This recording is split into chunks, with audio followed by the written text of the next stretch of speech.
वालेकुम नाज़रीन, welcome back to my YouTube channel. उम्मीद है कि आप सब खैरियत से होंगे, बिल्कुल ठीक ठाक होंगे। तो आज का जो हमारा टॉपिक है वो है ओएसआई मॉडल। ओएसआई मॉडल अगर हम नेटवर्किंग और साइबर सिक्योरिटी से रिलेटेड किसी भी ऑर्गेनाइजेशन में इंटरव्यू के लिए जाते हैं तो वहाँ पर जो ज़्यादातर क्वेश्चन पूछे जाते हैं वो ओएसआई मॉडल से रिलेटेड पूछे जाते हैं।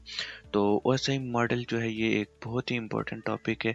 इसको आसानी से समझने के लिए मैंने इस जो है टॉपिक की एक प्लेलिस्ट बना दी है, जहाँ पे मैं इस टॉपिक की वीडियोस को जो है ना डिवाइड करके सेपरेटली अपलोड करूँगा। तो इस जो है टॉपिक में हमारे पास टोटल 8 वीडियोस होंगे। जो फर्स्ट वीडियो होगी उसमें हम ओएसआई मॉडल को डिस्कस करेंगे। उसके बाद जो बाकी 7 वीडियो होंगी इसमें उसकी 7 लेयर को डिस्कस किया जाएगा, ताकि आप आसानी से जो है ना हर एक लेयर को समझ सकें। तो जो हमारा ओएसआई मॉडल है ये एक रेफरेंस मॉडल है। रेफरेंस मॉडल का मतलब ये है कि ये मॉडल हमें जो है ना हमारा जो डाटा सेंड हो रहा है और रिसीव हो रहा है इसको आसानी से समझने के लिए, आसानी से समझ सकें कि कैसे ये डाटा हमारा सेंड हो रहा है। और इसका जो प्रैक्टिकल मॉडल है वो है टीसीपी आईपी मॉडल। तो टीसीपी आईपी मॉडल की डिटेल में हम नहीं जाएंगे क्योंकि उसके लिए मैं अलग वीडियो बनाऊंगा। तो चलते हैं पहले ओएसआई मॉडल की हिस्ट्री की तरफ। तो अर्ली 90s में अगर हम जाते हैं तो हमारे पास जो कंप्यूटर होते थे वो बहुत ही ओल्ड होते थे। जो फर्स्ट जनरेशन जो कंप्यूटर की बहुत ज़्यादा जो फेमस हुई थी वो थी आईबीएम की, क्योंकि उस वक्त हमारे पास एक ही कंप्यूटर मैन्युफैक्चरिंग कंपनी हुआ करती थी, आईबीएम। तो अगर हमारे पास घर में एक ही कंपनी जो है आईबीएम के 2 सिस्टम होते थे, अगर हमने उनमें कम्युनिकेशन करनी होती थी, डाटा सेंड और रिसीव करना होता था, तो ये इजीली पॉसिबल हो जाता था। और अगर हम ऑर्गेनाइजेशन की बात करें तो वहाँ पे भी अगर एक ही जो है मैन्युफैक्चरिंग कंपनी के सिस्टम थे तो उनमें भी हमें ज़्यादा अगर कंप्यूटर थे तो हमें उनमें भी कम्युनिकेशन करनी थी, तो भी तब भी पॉसिबल था। तो फिर जो है ना टाइम के साथ साथ जो है ना और भी जो है ना कंप्यूटर मैन्युफैक्चरिंग कंपनीज आई जब मार्केट में। तो फिर जो तब किसी ऑर्गेनाइजेशन के पास आईबीएम के सिस्टम थे और किसी ऑर्गेनाइजेशन के पास जो नई जो है मैन्युफैक्चरिंग कंपनी थी उनके थे कंप्यूटर। तो उनको जब आपस में कम्युनिकेट करना होता था तो ये कम्युनिकेशन पॉसिबल नहीं थी, क्योंकि जो आईबीएम के सिस्टम थे उनका आर्किटेक्चर अलहदा था, उनका जो मैन्युफैक्चरिंग कंपनी थी वो अलहदा थी, और जो दूसरी कंपनी थी उनका जो है आर्किटेक्चर अलहदा था।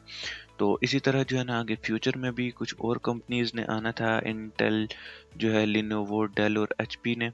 तो इस प्रॉब्लम को सोल्यूशन के लिए जो है ना एक सॉल्यूशन के लिए एक ऑर्गेनाइजेशन है, इंटरनेशनल ऑर्गेनाइजेशन फॉर स्टैंडर्ड।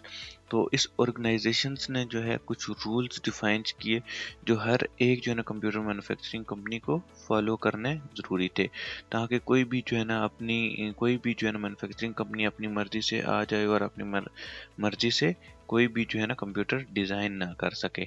तो आईएसओ ने जो है एक स्टैंडर्ड इंट्रोड्यूस करवाया, ओएसआई, जिसको जो है ना नाम दिया गया ओपन सिस्टम इंटरकनेक्शन। तो ओपन सिस्टम इंटरकनेक्शन जो है इसका मतलब ये था कि कुछ जो है ना बेसिक जो है ना प्रॉपर्टीज जो है हमारे सिस्टम की होनी चाहिए, जो ओपन होनी चाहिए, ताकि हम जो है ना अपनी नेटवर्किंग की डिवाइसेस को इंटरकनेक्ट कर सकें इजीली। तो इसके लिए उन्होंने जो है इसमें जो है ना 7 लेयर जो है ना इंट्रोड्यूस करवाई, जिसमें जो हमारे पास 7th जो है लेयर है वो एप्लीकेशन है, 6 पे जो है वो प्रेजेंटेशन है, 5th पे सेशन है, 4th पे ट्रांसपोर्ट, 3rd पे नेटवर्क, 2 पे डाटा लिंक और 1st पे फिजिकल है। तो इन सब लेयर्स को जो है हम सेपरेटली डिस्कस करेंगे डिटेल के साथ। और हम जो है इन लेयर को बनाने का बेसिक मकसद ये था कि हम समझ सकें कि हमारा डाटा कैसे सेंड हो रहा है, कैसे जो है ना हमारा डाटा सिक्योर हो रहा है, इसको जो है ना इजीली समझ सकें। तो नेक्स्ट जो है ना हमारी जो है हम वीडियोस में हम इन जो है ना लेयर्स को डिस्कस करेंगे। तो प्लीज़ जो है ना जो है प्लेलिस्ट की तमाम वीडियोस को आप देखें, ताकि आप आसानी से जो है समझ सकें। तो आज के लिए इतना ही। अल्लाह हाफिज़। नेक्स्ट वीडियोस के लिए जो है ना प्लेलिस्ट में नेक्स्ट वीडियोस में जाएं। Thank you.